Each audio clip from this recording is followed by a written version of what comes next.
आज हम सीखेंगे unordered and order list in HTML। So HTML के अंदर हम ऑर्डर और अनऑर्डर लिस्ट कैसे बना सकते हैं, चलिए देखते हैं। इस टाइम मैं हूं अपने कोड एडिटर के अंदर और जो हमने पीछे लेक्चर किया उसी के नीचे आकर मैं एक HR का एक टैग देता हूं जो कि है हॉरिजॉन्टल लाइन का। इसके नीचे रहते हुए हम अब अपना काम करेंगे, ऑर्डर लिस्ट और अनऑर्डर लिस्ट को देखेंगे। ऑर्डर लिस्ट और अनऑर्डर लिस्ट होती क्या है बेसिकली, सबसे पहले आपको मैं बना कर दिखाता हूँ, फिर उसको आपको विजुअल में भी दिखाता हूँ कि वो कैसी होगी। तो अनऑर्डर्ड के लिए जैसे कि हमें नाम से पता है, अनऑर्डर्ड के लिए UL आएगी, अनऑर्डर्ड लिस्ट। और हम टैब दबाएंगे तो हमारे पास अनऑर्डर्ड लिस्ट बन जाएगी, का टैग क्रिएट हो जाएगा। इसके अंदर लिस्ट आइटम डालेंगे, L for list, I for item. और इसके अंदर हम इसमें ऐड करेंगे आइटम 1, जो भी आप लिखना चाहते हैं।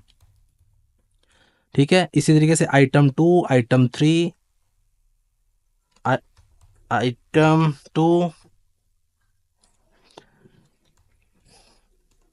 आइटम 3। लेट्स सपोज इसको सेव करके मैं आपको एक दफ़ा ब्राउज़र में इसकी झलक दिखा देता हूँ कि कैसी नज़र आ रही है। तो ये देखिए, ये हमारे पास हॉरिजॉन्टल लाइन आ गई, इसके नीचे आइटम 1, आइटम 2 और आइटम 3 आ गई। तो ये तरीकाकार है कि हाँ, आप लोग लिस्ट बना सकते हैं, इसके साथ बुलेट पॉइंट्स आ जाते हैं। दोबारा से अपने कोड एडिटर में जाता हूँ और इसी को मैं थोड़े दूसरे तरीके से लिखता हूँ। मैं आपको दोनों तरीकों से इसलिए बताता हूँ कि आपको अगर नहीं पता चलेगा वो दूसरे वे से लिखना है तो आपको ये तरीका तो पता हो कैसे लिखते हैं।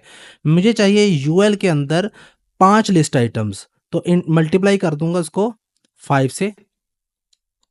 ठीक है, और टैब दबाऊंगा तो ये देखिए 5 लिस्ट आइटम बन गई। कंट्रोल Z करता हूँ, अंडू करता हूँ और इधर आके मैं करली ब्रेसेस के अंदर इसका लिख देता हूँ आइटम 1 2 3 4। डालना तो मैं डॉलर साइन डाल दूंगा और बाहर आके मल्टीप्लाई बाय 10 भी अगर कर देता हूँ और टैब दबाऊंगा तो ये देखिएगा मेरे लिए उसने आइटम 1, आइटम 2, 3, 4, 5, 6, 7, 8, 9, 10 लिख दी। सेव करके इसको मैं ब्राउजर में अगर जाके चेक करता हूँ तो ये देखिए उसने 10 लिस्ट आइटम मेरे लिए क्रिएट कर दी हैं। इसी तरीके से अगर आपने लिस्ट आइटम के अंदर सब आइटम्स क्रिएट करनी है, लेट्स सपोज मैं एक और यूएल बनाता हूँ। यूएल के अंदर मुझे चाहिए लिस्ट आइटम जिसके अंदर सब आइटम 1 2 3 चाहिए और मल्टीप्लाई कर देता हूँ इसको 3 के साथ। ठीक है, तो इसने मुझे एक छोटी सी लिस्ट आइटम बना दी। मैं ये चाहता हूँ कि ये लिस्ट आइटम 5 की सब लिस्ट बने, तो मैं इसको जस्ट कट करता हूँ और 5 के अंदर जो 5 है इसके बाद मैं एंटर दूंगा और यहाँ पर आकर मैं यूएल को दोबारा से पेस्ट कर दूंगा। ठीक है, तो इसका मतलब कि लिस्ट आइटम के अंदर मैंने दोबारा से यूएल को पेस्ट कर दिया, यानी कि एक छोटी सी सब मेन्यू बनाकर तो उसके अंदर पेस्ट कर दिए 5 नंबर के अंदर। तो सेव करके मैं अगर आपको ब्राउजर में दिखाता हूँ तो इस तरीके से आप इसको सब मेन्यू में भी क्रिएट कर सकते हैं। 1 2 3 4 5 की सब मेन्यू आ गई, सब आइटम 1, सब आइटम 2, सब आइटम 3। इसी तरीके से अगर इसको आपने फिर से दोबारा से पेस्ट करना है, सब आइटम की भी सब आइटम बनानी है, तो आप क्या करोगे, इसी को आप कॉपी कर लोगे और लेट्स सपोज इस साइड सब आइटम की सब आइटम बनानी है, 2 के अंदर दोबारा से पेस्ट करनी है, तो आप 2 के अंदर जाकर इसको दोबारा से पेस्ट कर दोगे, सेव करोगे, यहाँ पर आके अपने ब्राउजर में इसको चेक करोगे तो ये सब आइटम के भी सब आइटम बन जाएंगे। तो इधर से बुलेट पॉइंट, फिर सर्कल्स आ गए, फिर स्क्वायर्स आ गए, तो ऑटोमेटिकली इसको चेंज करता चला जाएगा। अब ये तो थी ऑर्डर लिस्ट। अब अनऑर्डर्ड क्या होती है, अनऑर्डर्ड के लिए क्या करेंगे, सारा काम वैसा ही है, बिल्कुल भी इसमें कोई चेंजिंग नहीं है। जहां पे आपने यूएल लिखा है वहां पे आप क्या कर दोगे, ओएल।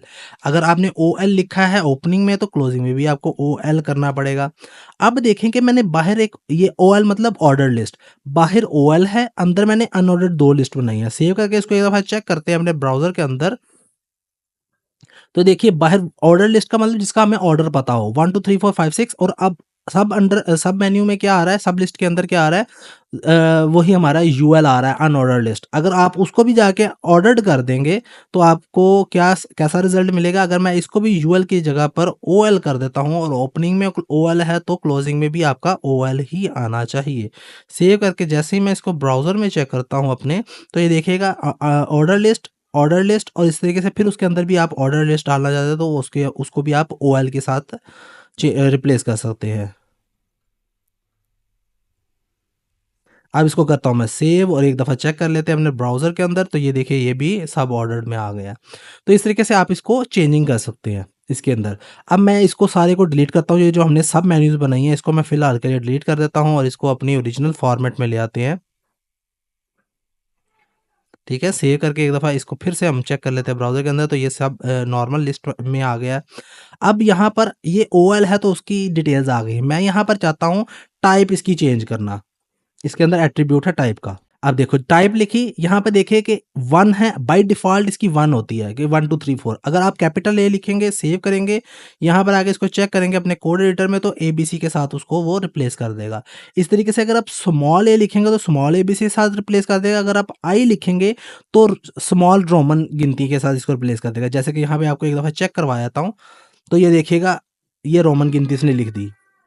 स्मॉल के बाद अगर आप कैपिटल में लिखते हैं, लेट्स सपोज मैं दोबारा से कोड एडिटर में जाके यहाँ पर कैपिटल आई लिख देता हूँ और सेव करता हूँ इसको, और यहाँ पर आके जैसे मैं इसको ब्राउज़र में चेक करूँगा, तो यहाँ पे देखिएगा ये कैपिटल रोमन में इसने इसको लिख दिया सारा कुछ। अब इसी के बरअक्स अगर हमने यहाँ पर अनऑर्डर्ड लिस्ट के बारे में देखना है, तो यहाँ पे मैं जैसे यूएल लिखूँगा और यहाँ पर भी आगे यूएल लिखता हूँ अनऑर्डर्ड के लिए, तो इसकी टाइप्स थोड़ी-सी डिफरेंट हो जाएँगी। मैं यहाँ पे इसको अरेज़ करता हूँ और स्पेस के बाद टाइप लिखता हूँ, सॉरी सर्कल।